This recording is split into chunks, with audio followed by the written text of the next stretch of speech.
Bonjour à toutes et à tous et bienvenue dans Agiliste, le podcast francophone de l'agilité où une fois par mois on vous partage nos conversations et réflexions autour des méthodes, techniques et outils. Je suis Julien Déret et comme toujours accompagné de Pierre Ferré-Ferrand. Comment ça va Pierre ? Ça va super, merci Julien, je viens de rentrer de vacances donc impeccable. Et toi ? Écoute, moi ça va. Ça va, je suis toujours au boulot. J'ai pas eu de vacances depuis mai, ça commence à tirer un peu dans les pattes. Mais bon, ça va le faire, hein, ça va le faire. Je prévois de rentrer en France là pendant quelques semaines avec des séminaires, des coachs de prise de parole en public, etc. Ça va être fort intéressant.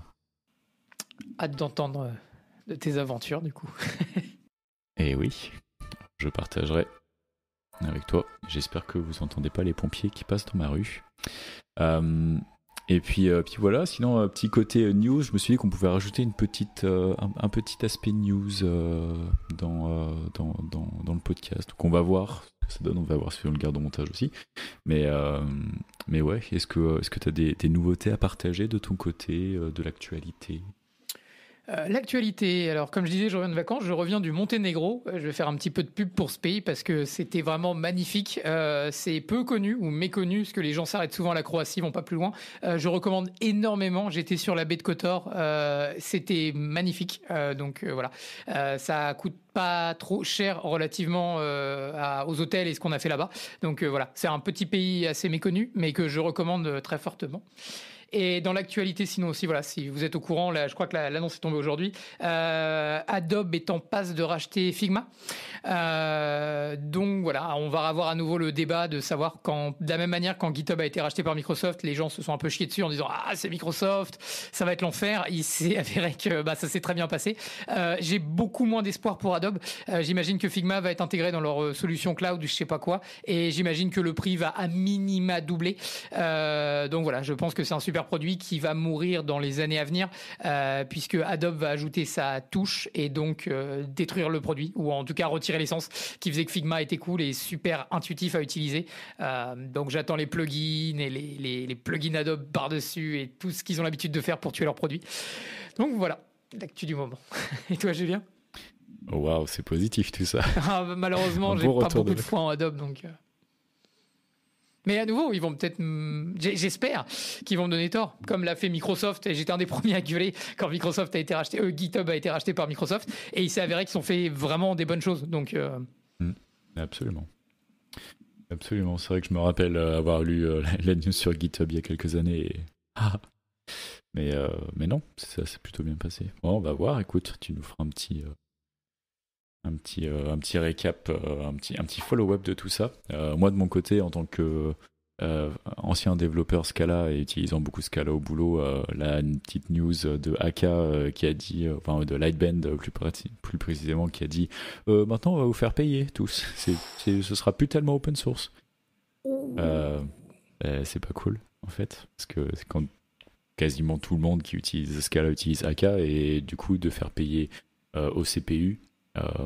En fait, pour le prix qu'ils demandent, tu peux embaucher une équipe de 10 personnes pour maintenir AK en fait. Donc on attend de voir comment la communauté va réagir, mais très intéressant. Et, la mort de Scala pronostic, Julien? Non, franchement, non. Je pense, si je vais faire un pronostic, je pense qu'il va y avoir un fork de la communauté. Ouais. Qui va être fait. De toute façon, Lightbend, il faisait plus non plus grand chose sur AK depuis un petit moment, donc non, je pense que ça va bien se passer. Mais puis ils ont déjà commencé à rétro-pédaler un petit peu. Donc, c'est bon signe. Bref, et c'était dans les mêmes trucs. Et sinon, un petit côté news que j'ai vu tout à l'heure, une extension que j'aime beaucoup, qui a tendance de temps en temps à faire un peu bugger les pages, mais qui s'appelle I don't care about cookies. Je m'en fiche des cookies qui supprime les bannières de cookies automatiquement, qui vient de se faire racheter par Avast. Plutôt cool. Plutôt cool pour eux, parce qu'il y a quand même genre 800 000 utilisateurs ou 600 000 utilisateurs sur cette extension. Et du coup, assez cool pour eux. Mais bon, en même temps, j'espère que je vais pouvoir continuer à utiliser l'extension comme ça. On verra. Bon, il y aura sûrement des forks aussi. Sinon, dans mon actualité plus moins tech. Je suis devenu chroniqueur dans un nouveau podcast, ou plutôt nouveau chroniqueur dans un podcast qui s'appelle Relife, et donc un podcast sur l'amélioration du quotidien. On a tourné les premiers épisodes il y a quelques semaines, et voilà, donc je vous conseille d'aller jeter un petit coup d'œil. On a parlé de véganisme relatif, on va dire, ou éclairé, ou flexitarisme, ou comme vous voulez. Et on a parlé aussi pas mal de management à Netflix, avec l'idée que Netflix, ils ont cette culture du management qui est très axée sur, en gros, il n'y a pas de règles, et puis voilà, on essaie d'utiliser notre bon sens, et on se pose les questions aussi de qu'est-ce que ça suppose en termes de sélection, de culture, etc. Parce que finalement, même si les règles, elles sont là pour permettre à plein de gens qui viennent de cultures différentes et des gens, des personnalités différentes, avec des histoires différentes, de collaborer entre eux et d'avoir une sorte de baseline. Si on décide qu'il n'y a plus de règles, pour plus qu'il y ait besoin de ces règles-là, est-ce que ça sous-entend pas qu'on doit aussi faire une sélection au niveau de la culture et prendre que des clones? Donc voilà, plein de choses intéressantes, je vous encourage à aller voir. Et puis, c'est un grand saut dans le vide pour moi, parce qu'ils ont 100 fois plus d'écoute que nous, donc c'est assez cool. Bref, on s'est dit, ouais, on va faire un tout petit épisode cette fois et tout, et ça fait déjà 7 minutes qu'on blablate et qu'on n'a pas commencé. Donc, au programme aujourd'hui, on va vous parler des méthodes agiles en dehors de la tech. On fait un petit épisode comme ça, un petit truc tranquille, de retour de vacances. Donc voilà, méthodes agiles en dehors de la tech. On va parler évidemment de nos problématiques actuelles, si on a le temps, si ça mérite d'être dit. On vous partagera nos outils de l'épisode, mais pour commencer, on commence notre nouveau cycle des principes agiles, et au mois de septembre, ce sera le premier. Donc pour rappel, chaque mois, on se pose la question, on prend un principe agile et on se demande si on l'utilise, et si on n'est pas juste agiliste, mais qu'on est un peu en mode faites ce qu'on dit, mais pas ce qu'on fait. On se pose la question, voilà, itération, amélioration incrémentale, continue. Donc, le principe agile du mois, c'est le suivant. Notre plus haute priorité est de satisfaire le client en livrant rapidement et régulièrement des fonctionnalités à grande valeur ajoutée. Est-ce que tu fais ça, Pierre? Alors, oui, en pratique. Non, en l'état. Alors justement, je vais attendre qu'on aborde les problématiques actuelles, mais je viens de sortir d'un projet du coup qui a été, donc on travaille en quarter là où je suis chez GetGround, et en fait on a bossé sur un projet qui a pris pas mal de temps. On parle quand même de plusieurs semaines, et je parle de plusieurs semaines, plusieurs mois du coup, pour bosser dessus. Et en fait, ce que je me suis rendu compte, c'est que la véracité de suivre ce principe, du moins pour moi, est facteur tout simplement de la longueur du projet. C'est-à-dire que plus le projet est court et plus le scope est réduit, plus ce sera vrai, et c'est-à-dire les gens vont avoir une tendance même naturelle à aller vers ça. Le problème, c'est que, et c'est à mon grand détriment, parce que c'était la première fois que je gérais, moi, en tant que chef d'équipe, à un projet qui a duré aussi longtemps et sur un seul focus à la fois. Et je me suis rendu compte qu'en fait, plus le temps passait et moins je respectais ce principe-là, qui est pourtant un des principes, je trouve, les plus importants dans les approches agiles, puisque ça amène à forcer du coup à faire des itérations courtes, donc de livrer le plus rapidement, ce qui veut forcément dire qu'on essaye de réduire au maximum le temps de développement, tout en livraison rapidement et régulièrement. Donc, c'est-à-dire il y a à la fois le principe de cadence, mais aussi le principe de réduire au maximum la cadence à laquelle on va livrer, et surtout avec la plus grande valeur ajoutée. Sur les deux premiers, on a eu beaucoup de mal à le faire, parce que c'est justement, et ce qui est assez dur dans les projets quand ils commencent, on avait bien commencé sur la première semaine, et on s'est vite rendu compte qu'en fait, on s'est un petit peu bloqué par rapport aux features qu'on voulait faire. Et un des problèmes, c'est justement la dernière partie qui est des fonctionnalités à grande valeur ajoutée. Et c'est justement le problème. Souvent, en fait, pour moi, les grandes valeurs ajoutées arrivent quand on a vraiment une approche de MVP. Et à nouveau, dans le projet, j'en reparlerai plus tard, mais on s'est un peu fourvoyé en imaginant un MVP, alors que la réalité, c'est un nouveau je sais pas si c'est un buzzword du moment ou pas, mais que j'ai découvert, qui s'appelle non pas le minimum viable product, comme le MVP devrait être, mais ce qui s'appelle le MAP, le minimum awesome product, donc le produit minimum qui crée l'effet waouh, on va dire, sachant qu'un MVP techniquement ne crée jamais d'effet waouh, puisque l'idée c'est juste, il y a un problème, quelle est la manière la plus simple et la plus économique de le résoudre. Ça, c'est quand on pense dans un MVP. Mais dans notre cas, ça n'a pas été le cas. On s'est demandé, on sait ce qu'on doit faire, on sait à peu près notre segment sur lequel on target, ce qu'ils attendent de nous. Et donc, c'était pas quelle est la manière la plus simple de leur livrer cette valeur ajoutée, mais quelle est la manière la plus propre et surtout de leur livrer la valeur ajoutée avec l'effet waouh qu'on attendait. Et en fait, c'est vraiment ça, je pense, qui nous a mis dedans. Donc, j'en reparlerai plus tard quand on parlera des problématiques actuelles, mais vraiment sur ce principe-là, du moins le point que je donnerais, c'est que est-ce que je respecte ce principe-là? La plupart du temps, oui. Quand on est sur des itérations courtes, des projets assez courts, par exemple une ou deux, quelques user stories, peut-être une ou deux épiques avec quelques user stories en dessous, oui. Mais dès le moment où on arrive dans un projet qui est beaucoup plus conséquent et beaucoup plus gros, au niveau que ce soit du scope technique ou de la qualité attendue à la fin pour l'utilisateur final, c'est là où je recommanderais aux gens d'être extrêmement précautionneux sur les décisions qu'ils prennent et comment le projet est géré, parce que à mon détriment, et c'est la première fois que ça arrive, où j'ai vraiment du coup, je vais pas dire perdre pied, mais je me retrouvais plus à faire de la méthode agile malgré le fait que je l'évangélise au maximum et j'essaie vraiment de l'appliquer. Il arrive en fait à un moment, on avait un point de non-retour qui était OK, liste de ce qui va pas et boum boum boum on depile, mais c'était plus du tout une approche agile à un moment, parce qu'en fait on avait perdu, on va dire, l'approche agile justement, ce qui fait qu'on naviguait en eau inconnue. On pouvait plus se rattacher aux méthodes agiles parce que les stories étaient tellement grosses que du coup on n'avait pas le choix, mais que de les attaquer avec les deux disciplines de chaque côté, front-end et back-end dans notre cas. Et donc voilà, c'est un peu un learning, un apprentissage pour moi sur ce projet qui a été assez, le plus gros projet que j'ai mené jusqu'à maintenant. Bon, dans ma courte carrière toujours, mais voilà, c'était le plus gros pour l'instant.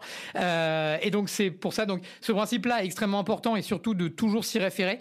Et le plus important surtout, c'est de toujours aller vers des livraisons rapidement et régulièrement. Au moment où on commence à ne plus respecter ces deux-là, tout le principe est à foutre à l'eau quasiment. Et la seule manière, c'est vraiment de dire stop et d'essayer même de rescoper à l'intérieur d'un projet existant. Et je pense que c'est une bonne manière de s'en sortir. C'est marrant, ça me rappelle un peu à l'époque où on bossait ensemble, Pierre. On était dans une start-up.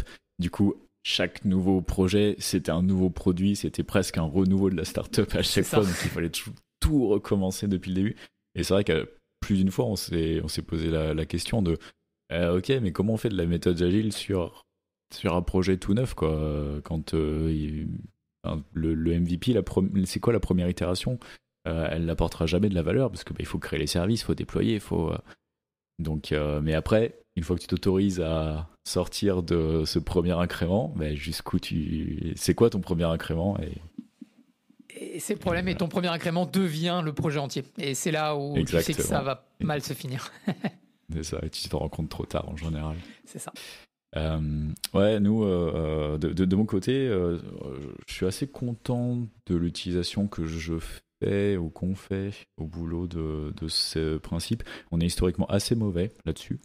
À faire des très grands cycles et tout, à chaque fois MVP, voilà, c'est toujours le truc classique. Les designers, ils arrivent avec un truc incroyable, et puis nous on arrive, on dit en fait, alors du coup on va tout enlever en fait, et du coup après ça rentre en négociation, et puis après surtout on va devoir faire les trucs, et ça prend du temps et on repousse les deadlines et machin. Et maintenant on a une politique depuis, je sais pas, ça va faire un mois qu'on matraque ça partout. Moi, dès que je peux, je le dis.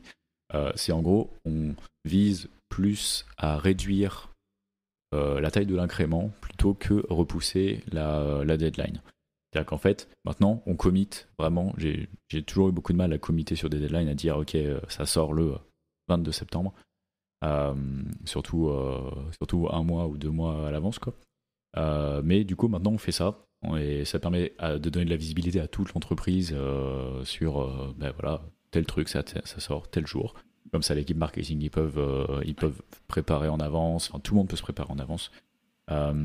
Et le truc, c'est qu'en fait, maintenant, on s'interdit de louper une deadline. En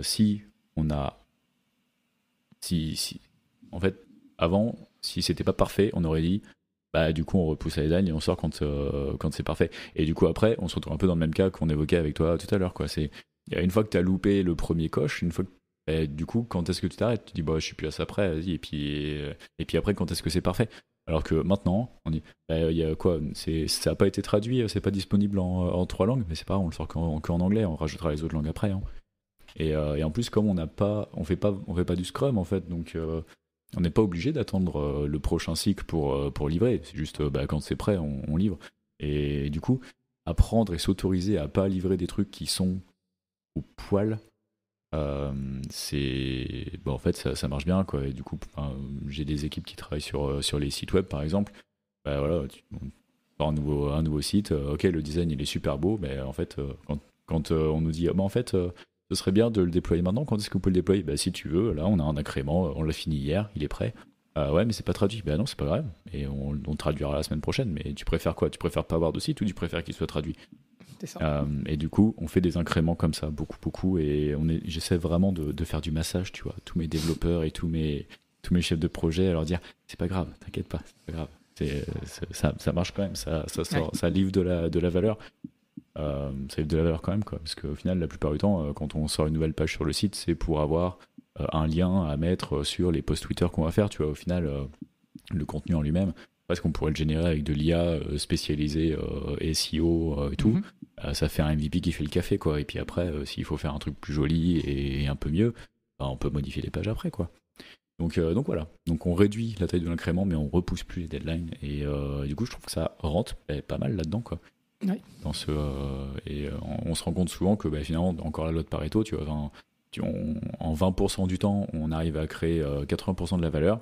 Et une fois que c'est fait, le PM, il retourne voir la personne qui a commandé le truc ou juste il revient à son backlog et il se dit ok, est-ce que je suis prêt à maintenant passer 80% du temps pour finir les 20 derniers pourcents, ou alors est-ce que je veux avoir un impact sur autre chose? Par du temps, il va avoir un impact sur autre chose et puis on avance, quoi. Donc du coup, on livre que du MVP, mais bon, MVP plus MVP plus MVP, on crée de la valeur, quoi. Bien sûr. Pas toujours Jojo, mais ça. La sacro-sainte phrase le mieux est l'ennemi du bien. Je pense que là c'est bien résumé. Et j'ai aussi une petite phrase, mais c'est exactement ce que tu dis. Du coup, c'est quand on me demande de faire quelque chose, je réponds toujours pour quand et auquel cas on travaille sur qu'est-ce qu'on peut livrer à cette date-là, ou alors on me dit il nous faut ça et à ce moment-là je travaille sur quelle est à peu près la deadline qu'on peut estimer. Quand on vient me voir et qu'on me dit voilà ce qu'il faut faire et voilà quand il faut le faire, je dis merci. Faites-le vous-même du coup, parce qu'apparemment vous savez déjà. Donc et généralement les gens le prennent très mal. Moi je ris du coup beaucoup, mais c'est malheureusement triste. Mais quand on vient me voir et surtout quand c'est pas un ingénieur qui vient me voir et qui me dit voilà il nous faut ça et il nous le faut pourtant, je dis faites-le alors, bon courage. Et généralement les gens, j'en rigole un peu avec eux et je leur explique pourquoi ça a pas de sens de venir voir, mais c'est comme si on va voir une femme et on lui dit il me faut un bébé, mais dans 5 mois. Elle va te dire je vais bien essayer, mais c'est pas possible, quoi. Donc c'est un peu le même principe. Donc toujours soit une contrainte de temps ou une contrainte de contenu, enfin on va dire d'incrément de ce qu'ils veulent, mais il faut toujours avoir une des deux variables disponibles. Si c'est pas le cas, c'est simplement un projet qui est foiré à l'inception même du projet. Après, évidemment, si c'est l'équipe d'ingénierie qui valide en disant on peut faire ça et on est sûr de l'avoir par telle date, j'y verrai aucun inconvénient si ça vient des ingénieurs eux-mêmes. Mais quand c'est quelqu'un qui vient me voir en me disant il nous faut ça pour telle date, c'est sûr que voilà, ça il va pas être super bien reçu, quoi.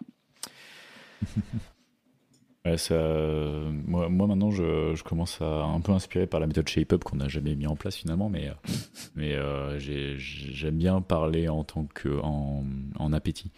Alors, bonjour, il me faut ça, ok, il n'y a pas de problème. Maintenant, quelle quantité, quel temps quel temps de développement t'es prêt à mettre dedans, quoi? Pendant combien de temps t'es prêt à avoir les développeurs occupés à ça plutôt qu'à autre chose? Pas beaucoup. Voilà. Déjà, on avance. donc je vous mets que ça. Vous êtes sûr, hein, vous en voulez pas plus? Non, c'est bon. Bon, allez. Mais au moins, c'est pas les développeurs qui donnent l'estimation. C'est le chef de projet qui dit moi, je veux ça. Par contre, je suis prêt à payer que ça. Bon, ok. On va voir ce qu'on peut faire. C'est pas bête comme approche. Du moins, c'est plus intelligent que ma réponse à moi pour l'instant. Donc, non, je le ferai celui-là. Ouais, c'est pas bête comme idée. Ouais. Noté. Duly noted. Bon, on est toujours en retard sur nos deadlines, justement. On va essayer de réduire le scope, si ça a du sens. Mais du coup, sujet principal, les méthodes agiles hors de la tech.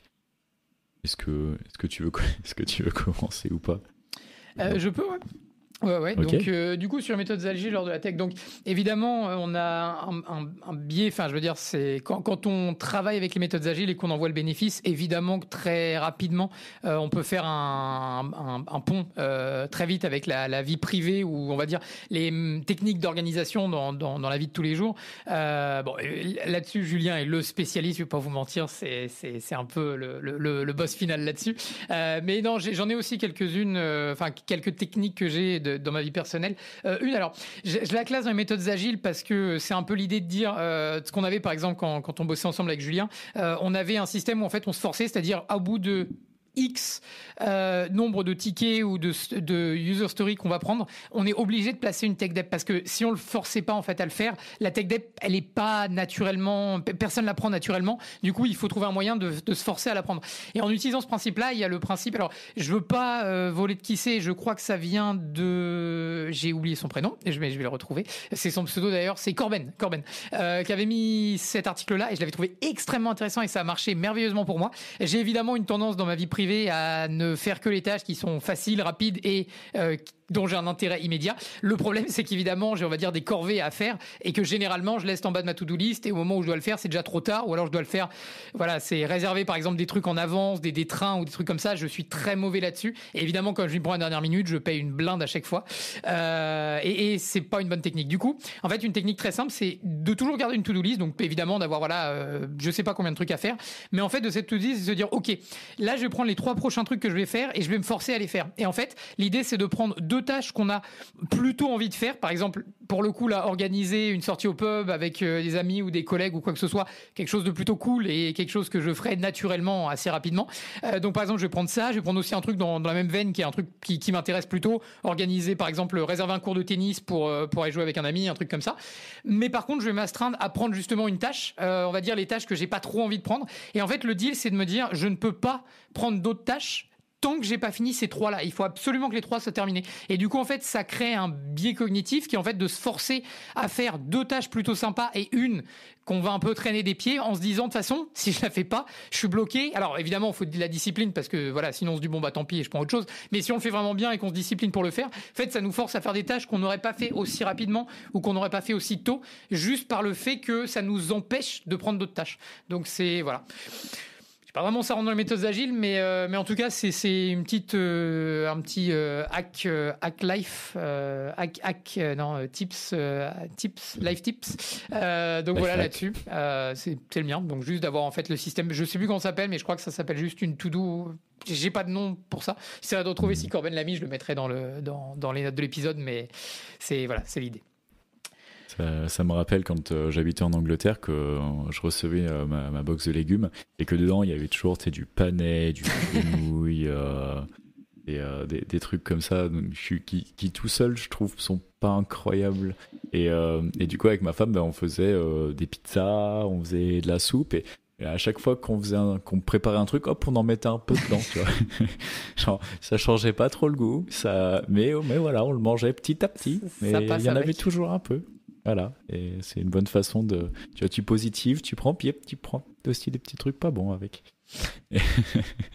Mais c'est une technique qui marche pas mal. Ouais, c'est cool, il faudra peut-être que j'essaie de faire un peu plus ça aussi, moi. Parce que ça m'arrive quand même souvent, à la fin de la journée, je suis bien content, puis il me reste à faire lire, méditation et tout. Oh là là, il est 18h là, plutôt aller me coucher. Et puis, aller au bar, attends, j'y vais. C'est ça. Donc...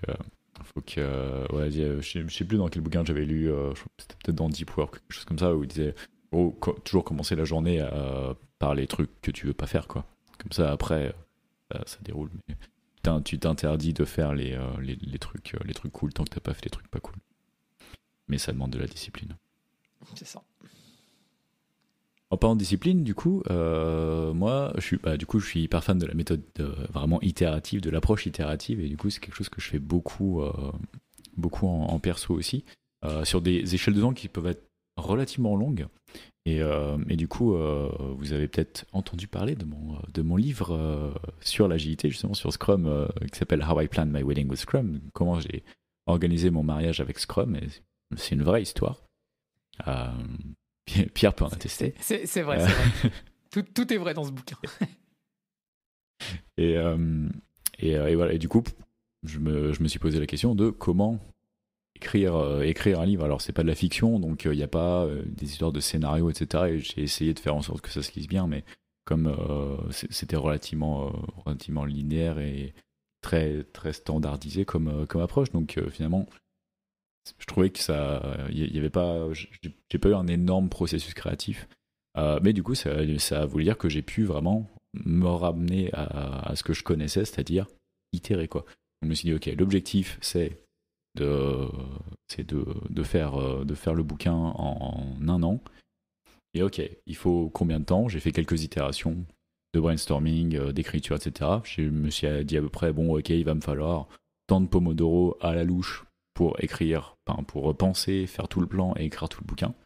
Euh, et du coup, ensuite, je me suis dit, ok, je sais plus combien de Pomodoro c'était, je vais pas dire de bêtises, mais c'était plusieurs centaines, quoi.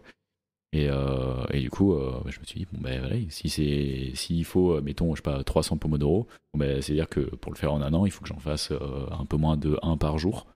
Donc, ben, je vais me mettre tous les 2-3 jours ou par semaine. Par semaine, il faut que j'en fasse, voilà, j'en fasse 6, 8 par semaine.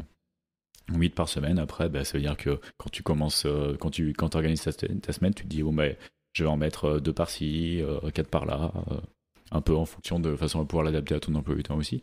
Pas que ce soit une contrainte trop forte. Mais ensuite, bah, Pomodoro après Pomodoro, bah, ça avance, quoi. Et du coup, t'itères, tu livres. Alors, tu livres pas vraiment un incrément dans le sens où c'est pas un bouquin fini à chaque fois, mais au moins, t'avances. Et puis, en fait, le truc avec les Pomodoro, c'est que tu te forces aussi à écrire. Il y a des jours où t'as vraiment pas eu tout la tête à ça, t'es pas inspiré et tout.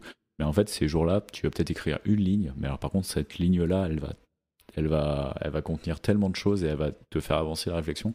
Et le lendemain, le surlendemain, quand tu y reviens dessus, ben, en fait, ça va dérouler, quoi. Donc, se forcer comme ça à faire des itérations régulièrement, je trouvais que c'était assez cool. Et ça avait plus de portée, plus de puissance que ce que je pensais. Donc, l'approche itérative, je la conseille, et je vous conseille évidemment la lecture de mon livre. Si vous vous intéressez à Scrum, si vous connaissez bien Scrum et que vous êtes dans la tech, ça vous permettra de revenir aux fondamentaux de ce qui fait la méthodologie et de ce qui fait Scrum. En gros, comment j'ai dû le déstructurer pour l'utiliser en dehors de la tech. Et si vous n'êtes pas techos, vous avez pas d'excuse pour ne pas vous intéresser à Scrum, parce que c'est écrit dans des termes qui sont pas techniques. Voilà. Et si vous voulez vous marier et organiser un mariage sans vous prendre la tête, très réussi, et surtout sans pression, parce que c'était surtout ça le but d'utiliser Scrum pour le mariage, c'est qu'en fait ça s'est bien passé et ça m'a permis d'économiser pas mal de points de santé mentale, je pense. Voilà. Sinon, dans les autres pratiques qu'on fait tous les deux de l'agilité en dehors du boulot, c'est ne serait-ce que la production du podcast, en fait, Agiliste. Assez rapidement, on s'est dit que la production de podcast, ça se prêtait pas mal à Kanban, ou l'inverse, Kanban, ça se prête bien à la production de podcast. Dans le sens qu'il y a une chaîne de valeur claire, on prépare, on se met d'accord sur un sujet, on prépare le conducteur, on l'enregistre, on le monte, on le publie, on fait un peu de pub sur les réseaux sociaux si on a le temps, et puis voilà, quoi. Donc il y a vraiment le Kanban avec, on a nos colonnes, tac tac tac, et ça avance et c'est parti. Donc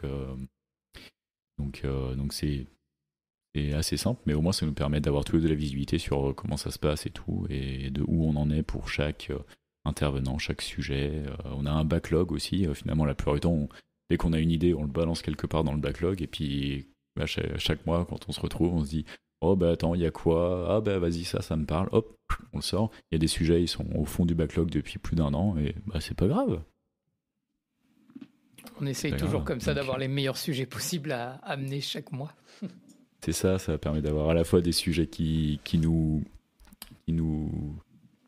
sont chers ou qui nous sont importants sur le moment, mais aussi souvent des sujets qu'on veut aborder, qu'on veut aborder depuis un moment.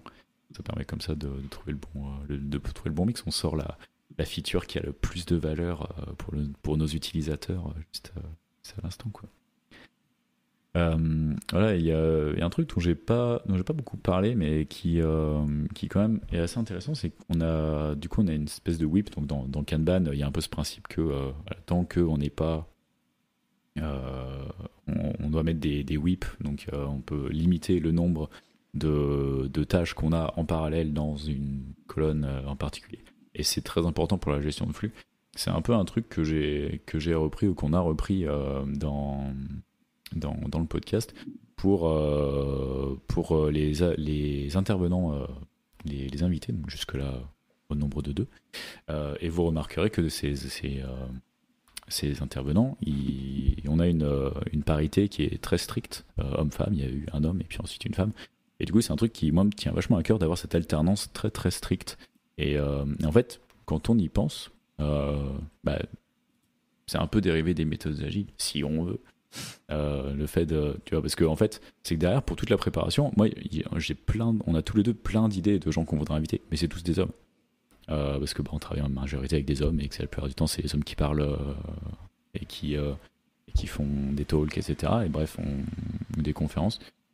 Il y a une représentation masculine qui est très forte et du coup, nous, on a plein d'idées de gens à interviewer, mais c'est tous des hommes. Mais du coup, le fait de se forcer à faire cette alternance stricte, ça nous force aussi à plus chercher des femmes, parce qu'en fait, plus on cherchera des femmes et plus ça va débloquer tout le backlog d'hommes qu'on a.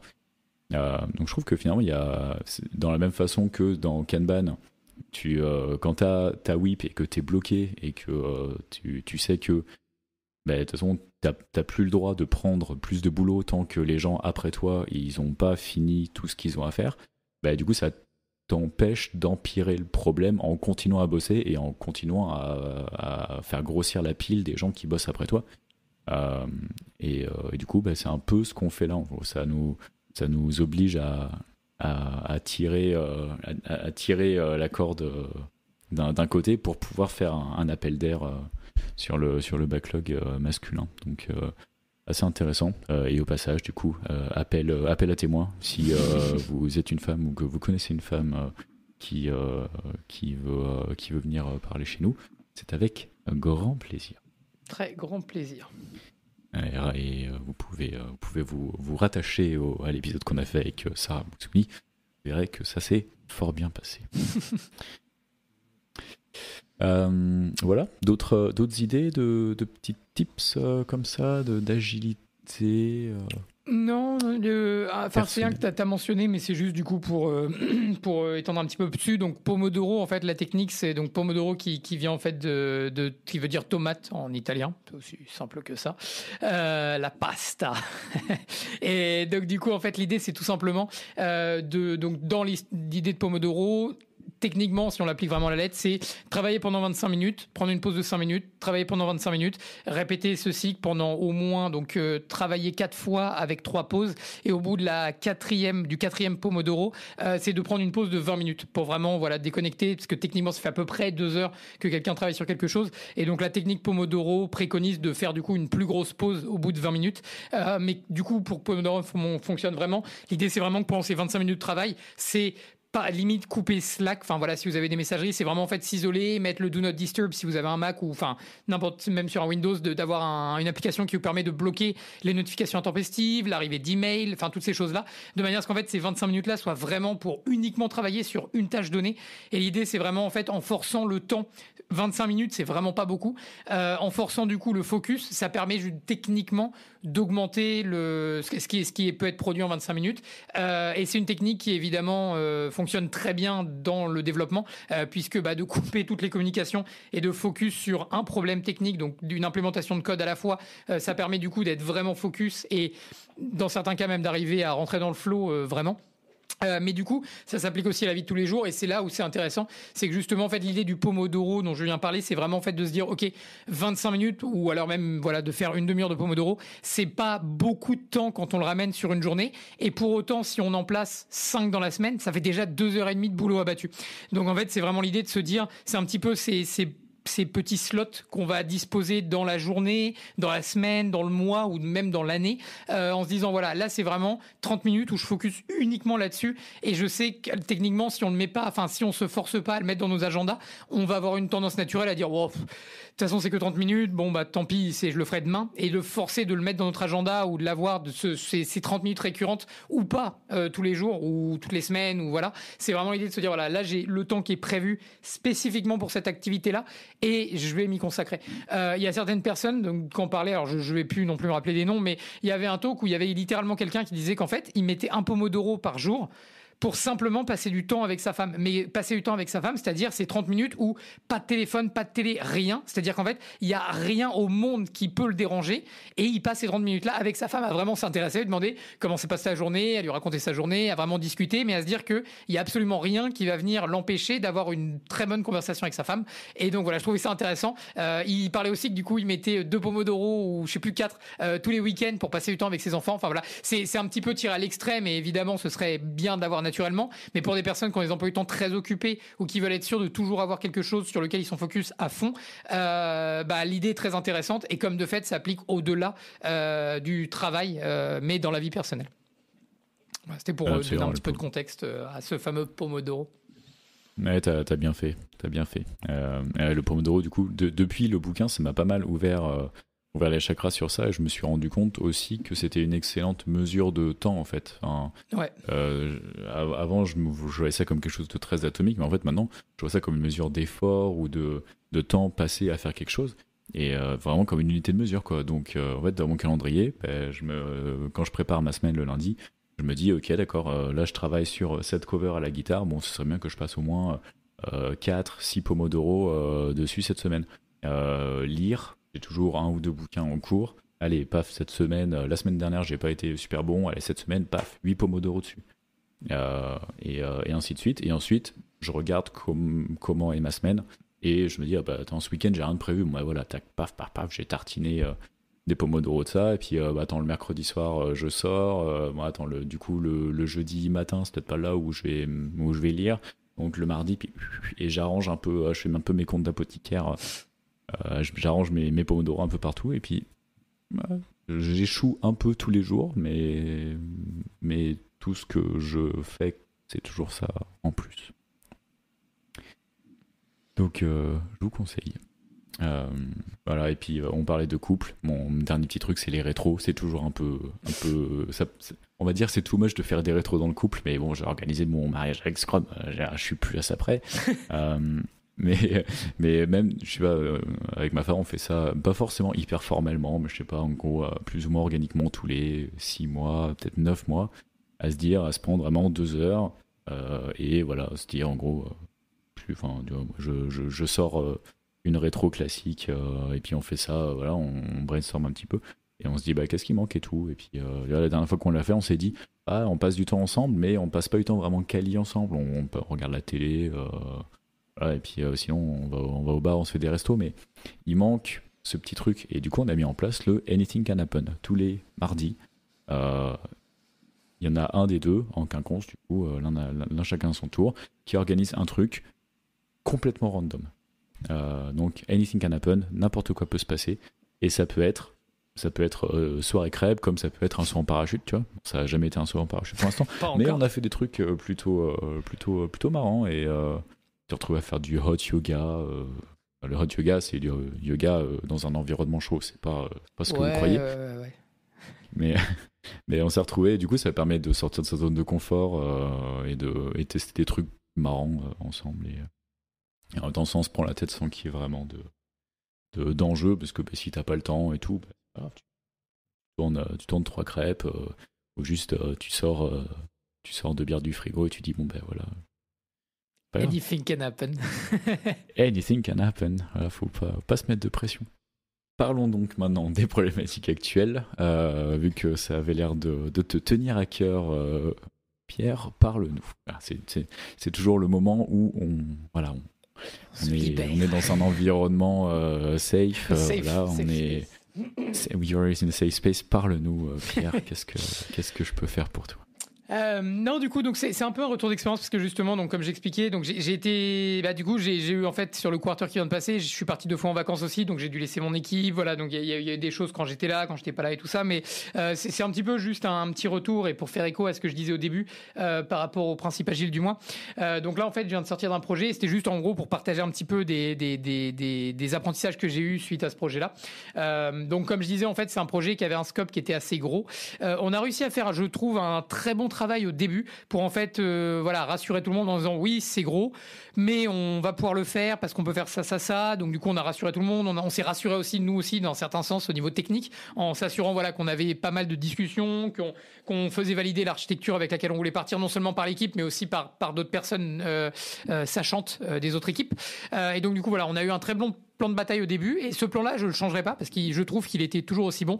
Le problème et c'est ce que j'expliquais c'est qu'en fait on est passé rapidement d'un produit où en fait on avait on va dire un scope initial et ce scope a changé au fur en fait quand nous on a commencé le développement le produit en fait a continué à faire du coup des on va dire des petites investigations sur quel était le meilleur produit qu'on pouvait sortir et c'est là où en fait les choses ont commencé assez rapidement au bout de 2-3 semaines à commencer à dérailler un petit peu qu'en fait le produit est revenu en disant en fait ça non ça du coup non et en fait beaucoup de ce qu'on avait prévu au niveau de l'architecture s'est retrouvé en fait à devoir être changé et en fait le problème et c'est un des soucis c'est-à-dire plutôt que de se dire non, et c'est là où justement c'est le plus gros apprentissage que j'ai de mon côté, c'est en fait plutôt que de leur dire pop, non, on fonce avec ce qu'on a et ensuite on va itérer dessus. Je leur ai dit ok, parce qu'on n'était pas trop encore avancé et on pouvait encore se permettre de changer. Et c'est du coup là où je m'en veux le plus, c'est d'avoir en fait accepté ce changement de scope en cours, sachant que les décisions qu'on avait prises pouvaient pas être si facilement changées et in fine. Et le problème, c'est que comme c'est un gros projet, comme l'expliqué, ces limites-là, on les a appris que plusieurs semaines après. Quand on était vraiment au moment où on se dit ok, là, on devrait être à 2-3 semaines de livret. Pas du tout en fait, puisqu'avec les changements qu'on devait mettre en place, on était plutôt à 4-5 semaines de livret. Et donc voilà, donc heureusement, on a pu réexpliquer ça, le business a soutenu en disant oui voilà, c'est pas que les ingénieurs, ils sont pas complètement partis dans le mur, c'est nous qui avons changé. Donc on a bien collaboré, on a réussi à expliquer au business pourquoi ça prenait plus de temps qu'était prévu, mais encore une fois, je pense qu'on aurait gagné à livrer tel que c'était prévu, avec quelques changements minimes, mais les gros changements qu'on a dû faire. Donc pour faire très simple, en fait, on avait 2 modèles principaux qui étaient les compagnies et donc des clients qu'on intégrait dans notre système et les compagnies qui étaient créées par les clients. Et en fait, au début, tout devait, donc on se disait, oui, on va pouvoir avoir le modèle entier des 2 côtés. Et en fait, le produit est revenu en disant non, en fait, on veut avoir le minimum possible pour que l'utilisateur rentre. Donc en fait, on a dû tout transformer en optionnel, sauf qu'en fait, pour que ce soit optionnel, sachant que c'était un nouveau produit qui devait en fait se plugger dans le système existant. Le système existant demandant à ce que tout soit rien ne soit optionnel. C'est là où en fait on a eu le plus gros problème à en fait réussir à rendre quelque chose d'optionnel, même si in fine ça le sera pas.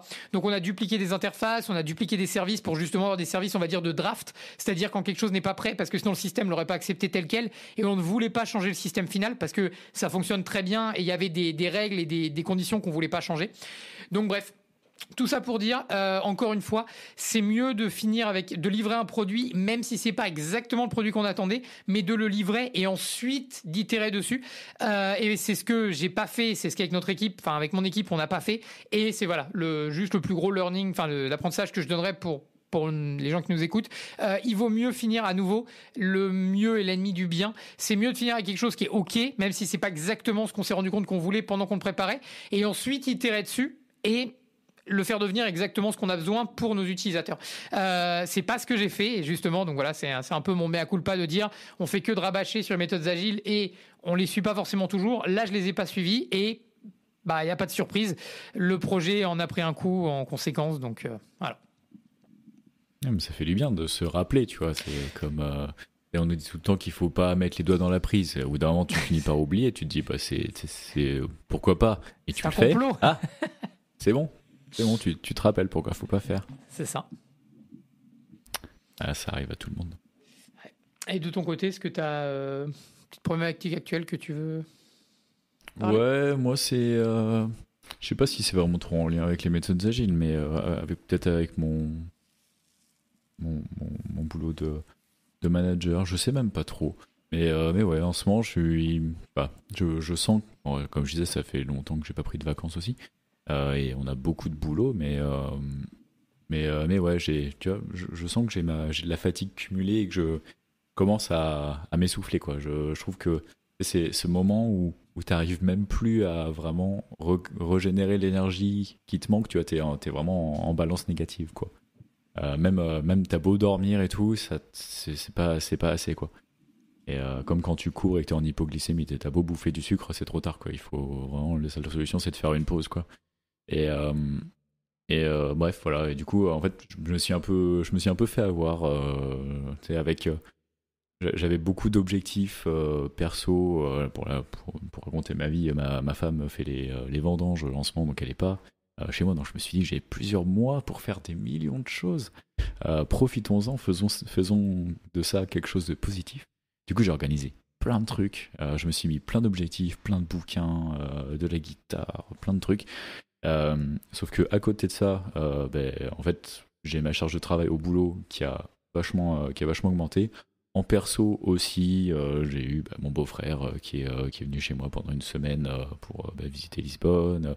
Ma femme finalement qui est revenue pas mal de fois, et puis pas mal de sorties avec des amis, et puis plein de trucs, et puis un nouveau podcast. Et donc en fait, ma charge de travail en général a beaucoup augmenté, mais j'ai pas révisé mes objectifs, et du coup j'ai continué à foncer, à faire mes Pomodoro comme un acharné tout le temps. Et je pense que, avec du recul, je pense que c'est ça qui m'a un peu achevé. Donc voilà, et puis donc là j'ai 2 semaines avant de partir en France. Je vais tâcher de mettre un peu en mode économie d'énergie un peu partout et bien se passer. Et parfois apprendre à lever le pied, c'est ça aussi, être un peu agile. C'est ça. Et petite remarque du coup là-dessus, est-ce que tu penses que dans ce cas-là, je sais pas si tu te forces à te mettre une whip par exemple sur combien de trucs, enfin je vais dire projets, c'est pas forcément des projets, mais est-ce que tu te fixes une limite sur combien de choses est-ce que tu fais en même temps? Parce que par exemple dans ce cas-là, techniquement, tu aurais pu ne pas être débordé si t'avais pas commencé. On revient du coup au principe de Kahneman sur la whip, mais est-ce que si du coup tu t'étais limité à dire ok, je prends pas plus de 3 trucs en même temps, indépendamment du fait que tu aies une charge de travail supplémentaire, tu savais que dans tous les cas 3 projets en même temps c'est quelque chose de raisonnable que tu peux maintenir indépendamment de charges de travail externes qui pourraient tomber dessus, pas principalement du boulot, mais Ouais, ça se tient, hein. Peut-être j'ai pas encore de système de whip, effectivement. Mais je commence à me rendre compte, ouais, que parfois c'est un peu trop ambitieux. Mais je serre les dents et je le fais et ça passe. Et après, le trimestre d'après, je vais y aller un peu plus doucement. Mais parfois, les vagues quand tu as 2 vagues positives, que ça se chevauche, ça double. Et c'est un peu ce qui s'est passé ici. Mais ouais, en même temps, c'est bien de pouvoir faire plein de trucs différents, quoi. Le truc, c'est au boulot, quand tu bosses sur un projet pendant une semaine et que c'est ton boulot full time, à plein temps, je trouve que c'est pas trop dérangeant d'éviter d'éviter de faire du context switching, quoi, de focus que sur une seule chose. Maintenant, si tout mon temps libre, je le passe sur bosser ma cover à la guitare, bah ok, peut-être que je la sortirai plus vite et ce sera certainement mieux en plus. C'est juste que après ça devient une corvée, quoi, quand tu peux pas choisir, quand tu fais tout le temps la même chose, quoi. ouais. Et c'est pareil pour les bouquins, quoi. Parfois je lis beaucoup de bouquins pour le boulot, pour le boulot, qui ont plus de liens avec le boulot. Et c'est pas de la fiction, clairement. Mais bon, il y a des soirs où t'as pas envie de lire des bouquins sur le boulot ou le week-end, quoi. Donc, mais du coup, ça s'accumule et effectivement, c'est comme dans Kahneman, quoi. C'est ça. Et tu augmentes ta whip, tu descends pas ton cycle time et tu augmentes ton lead time. Et Exactement. ou quand il y a un imprévu, t'es pas assez agile pour lâcher l'un ou l'autre. Peut-être je donne trop d'importance à tout ça aussi. Ok, les outils de l'épisode. Tu veux nous parler de Copilot? C'est vraiment le Copilot que je crois? Le copilot que tu crois, oui. Donc c'est juste, c'est pas forcément lié à l'agilité en soi, mais c'est tellement un gain de temps. Et comme l'agilité est quand même l'essence, c'est de gagner du temps avec les approches. Kanban, c'est toujours l'idée de comment dire, j'ai pas le français, de streamliner la manière dont on travaille. Copilot, donc du coup, ça y est, c'est sorti de bêta. Et comme c'est sorti de bêta, Maintenant, GitHub demande à ce que les gens payent. Je trouve que, alors, il y a eu énormément de gens qui ont dit oui, $10, nanana. Je ne vois même pas où est le problème. Quand on a vraiment utilisé Copilot et quand on développe vraiment, c'est-à-dire on n'est pas juste voilà un script kiddie ou quelqu'un qui s'amuse à faire des projets le week-end. Quand on bosse dans la tech, $10, c'est, je crois que c'est l'outil le moins cher qui existe sur le marché en termes de prix d'investissement et retour au niveau du temps sauvé.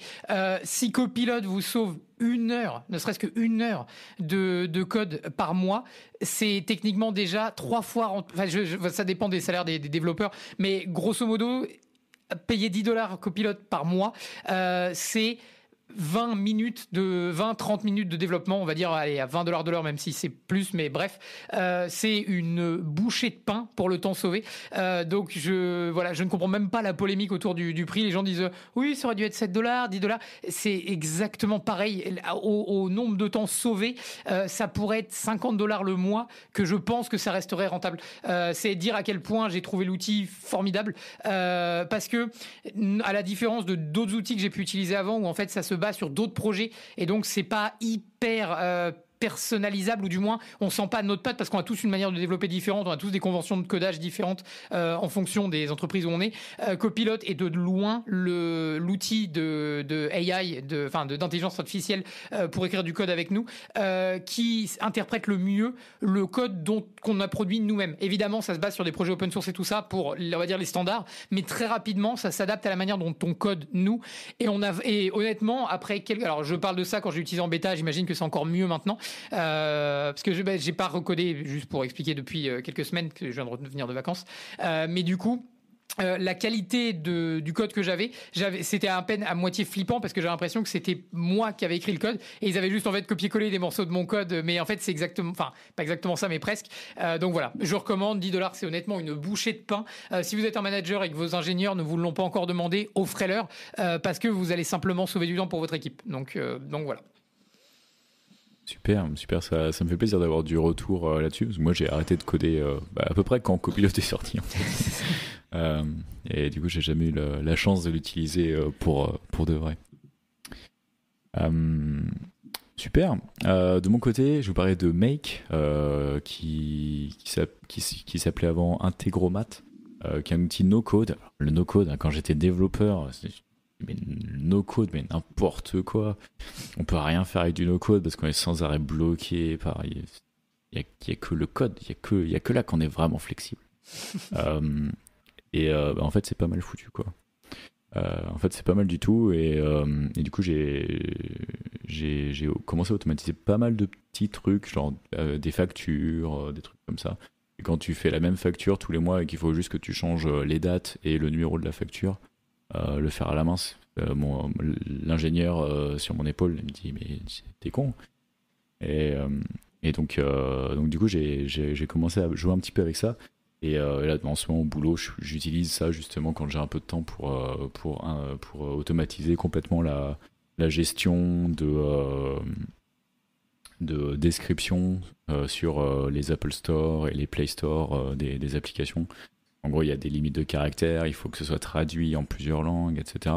Donc il y a plein de gens différents qui sont là-dedans. Et du coup, plutôt que d'avoir une personne qui gère tout ça et qui va voir les gens un par un et que tout soit manuel, etc., je suis en train de faire un beau Kanban bien nickel avec un process impeccable. Et du coup, j'utilise Make pour en gros avoir tout un tableur Excel avec toutes les petites sections, comme ça le PM il peut changer la section qu'il veut, c'est surligné d'une certaine couleur, comme ça la traductrice en l'occurrence peut arriver, savoir exactement ce qui a été changé, traduire juste les sections qui ont été modifiées, et ensuite tu cliques sur un bouton, hop, ça prend tout ensemble et ça te crée les 10-15 documents qu'il faut avec toutes les différentes langues pour Android et pour iOS, parce que il y a des différences d'encodage, des différences de nombre limite de lettres qu'on peut avoir, il y a des différences pour certains pays, on a des descriptions qui sont plus ou moins différentes. Donc voilà, je suis en train de découvrir un peu la puissance de ce logiciel, et encore je ne l'ai pas intégré à Jira, à Slack, etc. mais ça ne saurait tarder. Mais donc je vous intéresse, si vous avez juste une petite idée de trucs que vous voudriez automatiser, allez jouer un peu avec l'interface, c'est super simple et franchement ça marche en fait. Ça marche.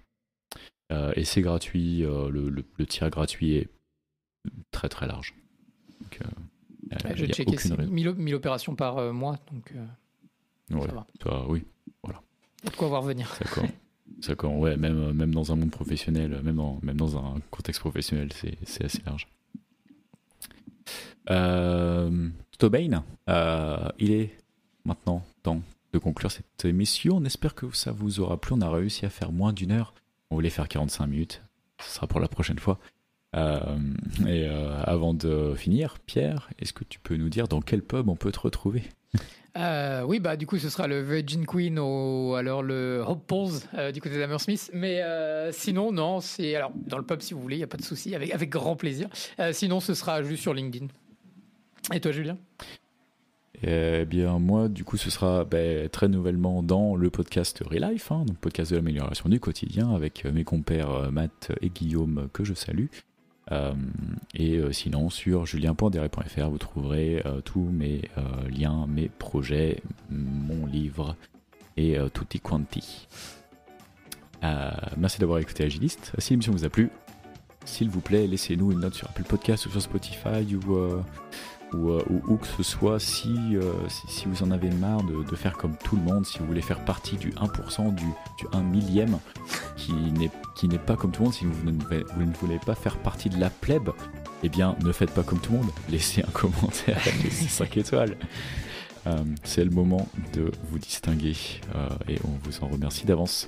En attendant, on vous retrouve le mois prochain pour nos folles discussions sur l'agilité. Salut Pierre. Salut Julien.